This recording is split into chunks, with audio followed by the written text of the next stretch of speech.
to say what I don't mean. Is there any way that there wasn't me? Operator, can you hear me?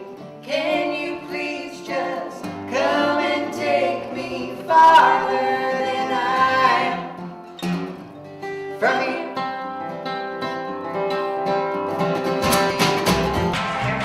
Just go back in time. Just believe it's better down the line. Operator, can you hear me? Can you please just come and take me farther than I am from here?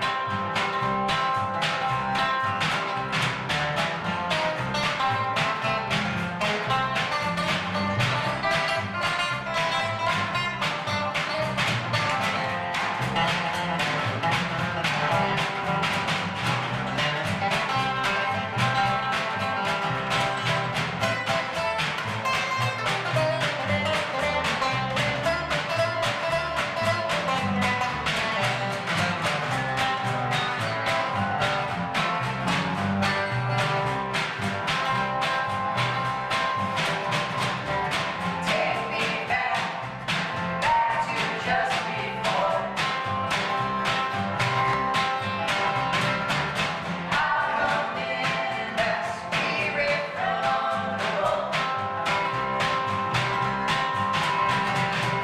Operator, can you hear me? Can you please just come and take me farther than I am from here?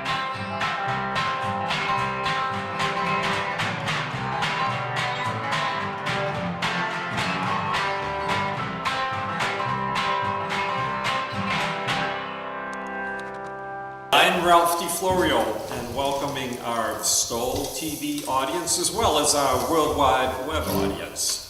So, hello everybody, and I'd like to introduce the band Cold Chocolate. Ethan, maybe if you can tell us who else is in the band. Tell us a little bit about yourself, where you're from. And, Okay. I've never met these guys before. well, you sound pretty good for improv, huh? Yeah, we take pride in that. I'm Ethan. I come from Washington, D.C. Originally. I've lived in Boston the past 5 or 6 years. This is R.L. Bernstein from New York and Kirsten Lamb from New Jersey. All right. And now, how did you all meet? What was the catalyst? So on our website it says Kirsten and I met at Oberlin. We actually met before that at Tanglewood, Boston University Tanglewood Institute Music Camp, our junior years of high school. So we go back a ways, and then we saw each other at Oberlin. I was like, what? Aren't you? Yeah. And then the rest is history, as they say. I read a little bit, you both have somewhat of a classical background, right? Sure, I think all three of us do, actually. Yeah, I'm a classical violinist originally, and I think these guys are multi-instrumentalists as well. So what was the path that brought you, I don't know if I'd call this bluegrass, it's really like a lot of things. There's a bluegrass flavor to it. Right. But so what, I don't know, do you have is it Americana, or it doesn't really matter, just wondering I how think it's you... Americana, although I didn't really like that label until recently. I feel like it's the best one. We used to play with a banjo player. The original band has a banjo player in it, so there are 4 of us, and then he moved to Germany because he was also studying to be a physicist and got his PhD, and then got a job out in Hamburg, Germany. He moved out there. And we were playing with another banjo player for a little while, and then we kind of decided that we wanted to go a little in a new direction. More Americana, less bluegrass. So, and you've been playing for how many years as a band? Like 4 years? Yeah. Yeah. So, when you said you started with a different instrument, is that? I actually started with piano and violin and guitar before I switched over to bass. But I grew up in a folk music kind of community with my family, and a bunch of family friends. So I was familiar with folk music from a very early age. Right. And then I studied jazz and classical in both college and grad school. So. Jazz and classical, that's such an interesting combination because from the people that I know that it's like, don't have me improv if you're a classical musician, and then jazz is like, I just have a hard time playing it straight. Did you have any problems like that? Well, I think what's great is that the bass is so versatile, so it's really in both styles, and so there's a place for both, in both styles, and there's kind of a, you can study what that place is, and so you can kind of, make a path in between them and connect the dots in that way. So yeah. And so you're multi instruments as well. Right? What are your other? I play guitar and piano as well. Okay. And my background is in classical percussion, actually, not in drum set. So classical. It's a bit different. Okay. Yeah. Boom, boom, boom. Yes, exactly. So this is a little bit more exciting.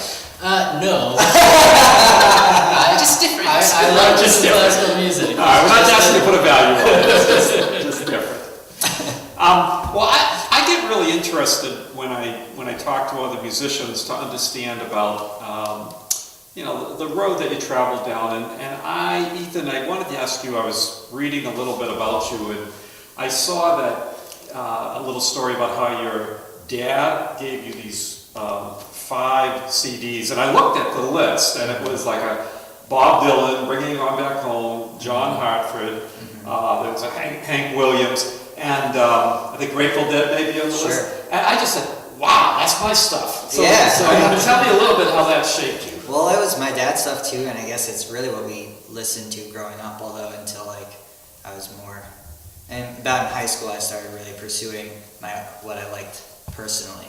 You get out of what you've been raised liking, and you just think you like that, but then you kind of see, oh, there's this other stuff. A lot of it stuck though, especially the Grateful Dead.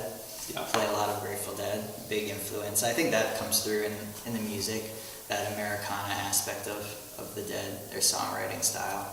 Yeah. Yeah. So we advertise ourselves as folk music, which is kind of it, but we kind of go in a lot of different directions. So I like to have musicians reveal their deep, dark musical secrets here. So, any metal bands or anything that we should know about? I was never in a metal band, although I would like to be. Is it too late to be in one? No, you can go. I don't know if you have much of an audience, but try. Is that the most different thing from folk music that you think of? No, I don't know. I feel like I've always done this kind of acoustic-oriented music. I really got into bluegrass when I was in college and had some friends who were playing it, and I kind of just was the one who was jumping onto their group, and then I kind of got more of a hang of how things went. The improvisational aspect of it is totally where I've gotten my guitar style from. Yeah. I don't know, no deep dark secrets. Okay, so everybody else is kind of share. Well, no, I did an interview I think our last session, and one of the guys was I think he was like a new wave guitar player at one point in his career, and saying, wow, that's a big shift. Well, I mean, we play a lot of different things. I do a lot of rock and indie rock and jazz and free jazz. So very, very different than what this is, but I don't think it's a deep, dark secret. Yeah. I don't hide it. Yeah. It's all connected in some way. Yeah. I mean, I think that what we're talking about is different labels, but I mean, it's chord changes, it's notes, and it's just different ways of expressing emotion when you get down to it, right? I'm also interested about this. We said this isn't necessarily bluegrass, but having percussion in a bluegrass type of band is a little bit unusual. Not totally. So have you heard guys like Earl Scruggs? Yeah. I know Earl has drums, but I'm saying I'm just if that's the guy who made bluegrass and he had drums in his band, I'm just saying. Fair enough. Yeah, I think that there's definitely it's something that people don't really realize or associate with bluegrass, but it's not that it doesn't fit.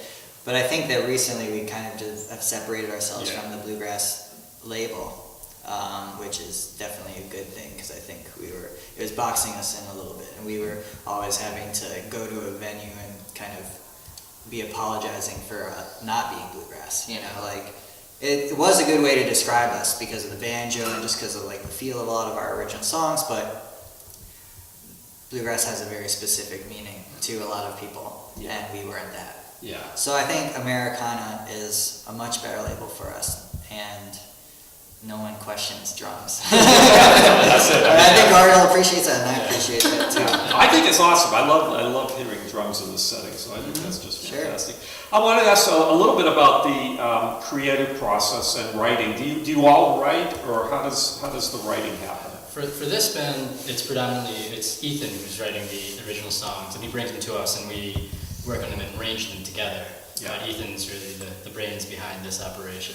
So tell me, so you've come up with a song. Just give me a little snapshot of what happens. I mean, you would play it first, and then do you toss around different ideas? Like you'll figure out a bass part? Yeah, I mean, I feel like once Ethan's played it once, we get a feel for it, we get some ideas, we try playing it again, and, I'll, do something on the bass, maybe I'll add harmony for the chorus, Ariel will think of a beat that goes with it, or try many different beats, and kind of give us some options of, it's a really collaborative process though, A lot of times Ariel will say, oh, do you like this better with sticks or with brushes, or do you like this better, on the tom or on the snare, just questions like that we can listen to different options and kind of, form it that way.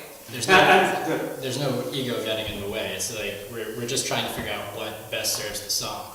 So maybe Kirsten is doing one part, and we're like, why don't we try this? And it's the same thing. Like I really value what they think or feel about the drum part that I'm playing. It's not I'm doing this, it has to be this way. It's all right. This is the idea that I came up with. How do you guys feel about it? What can we do to improve it?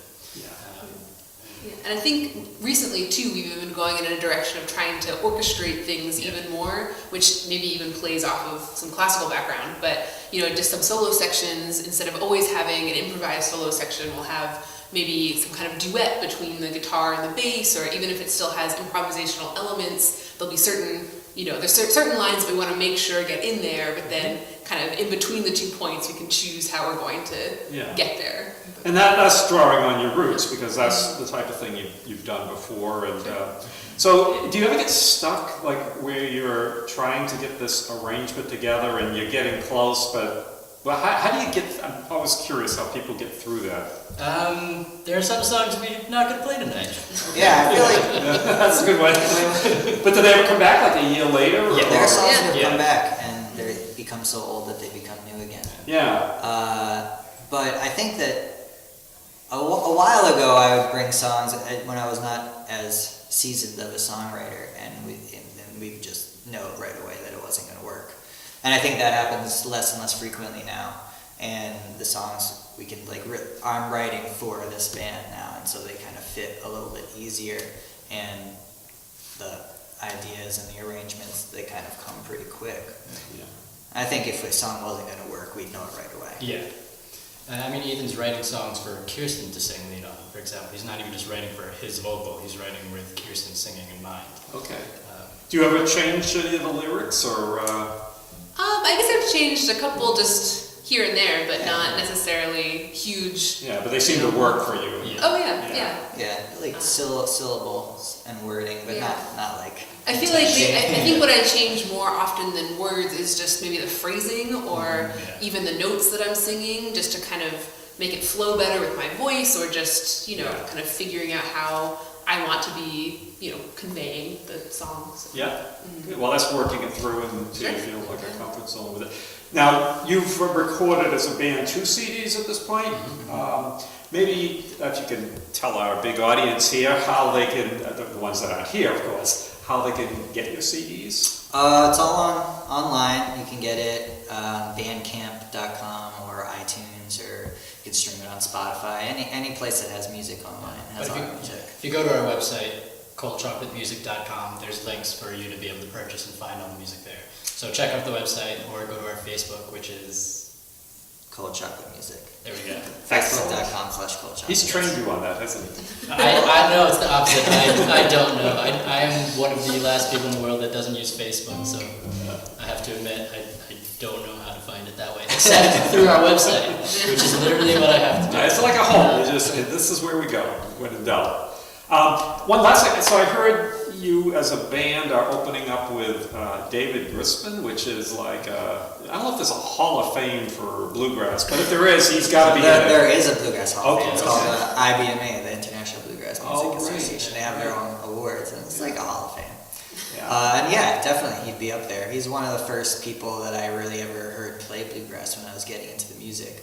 I kind of went from the Grateful Dead to Old and in the Way, which is a band that he played in with Jerry Garcia, and then that just was like the beginning of a The long, yeah, the beginning of the end, as I say. Yeah, but certainly a hero, certainly a big thing for us. Well, that's great. Really, that's going to be a fantastic gig. Where is the gig? That's at the Chevalier Theater in Medford. It's a new place, but it's supposed to be really nice. Yeah. Yeah. Okay, great. So let's wrap up with a song, one more song. Well, yeah.